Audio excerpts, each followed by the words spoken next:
నిత్యావసర వస్తువుల ధరల పెరుగుదలతో ఇబ్బందులు పడుతున్న ప్రజానీకంపై ప్రభుత్వం విద్యుత్ ఛార్జీల పెంపుదల భారం మోపుతోందని సిపిఎం నాయకులు విమర్శించారు. ఛార్జీల పెంపుకు నిరసనగా ఈ నెల 15న తహసీల్దార్ కార్యాలయం వద్ద ధర్నా నిర్వహిస్తున్నట్లు తెలిపారు. తెనాలి పట్టణంలోని పలు ప్రాంతాల్లో సిపిఎం నాయకులు శనివారం పర్యటించి ధర్నా కరపత్రాలను ప్రజలకు పంపిణీ చేశారు. బియ్యం, పప్పులు, నూనెల ధరలు తగ్గించకపోగా ప్రజలపై కరెంటు ఛార్జీల భారం వేస్తున్న ప్రభుత్వ విధానాలను నిరసిస్తూ ఈ నెల 15వ తేదీన తెనాలి తహసీల్దార్ కార్యాలయం వద్ద ధర్నా నిర్వహిస్తున్నట్లు సిపిఎం జిల్లా కార్యదర్శి వర్గ సభ్యులు ఎన్ భావనారాయణ తెలియజేశారు.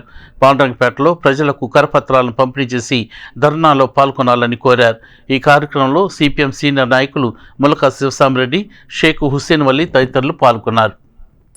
6072 కోట్ల రూపాయలు వచ్చే నెల బిల్లు, నవంబర్ నెల బిల్లు డిసెంబర్లో వస్తుంది కదా, ఆ బిల్లు వసూలు చేస్తారు. అది కాకుండా పోయిన సంవత్సరానికి సంబంధించిన కరెంట్ ఛార్జీలు మనం డబ్బులు కట్టాం కదా, ఆ డబ్బులు కట్టిన దానికంటే ఎక్కువ ఖర్చు అయిందంట. ఆ పేరుతో ఏంటంటే ఇప్పుడు మళ్ళీ 11,000 కోట్లు భారం ఏమని అడుగుతున్నారు. ఆ 11,000 కోట్లు ఆల్రెడీ 3,000 కోట్లు మన దగ్గర వసూలు చేశారు.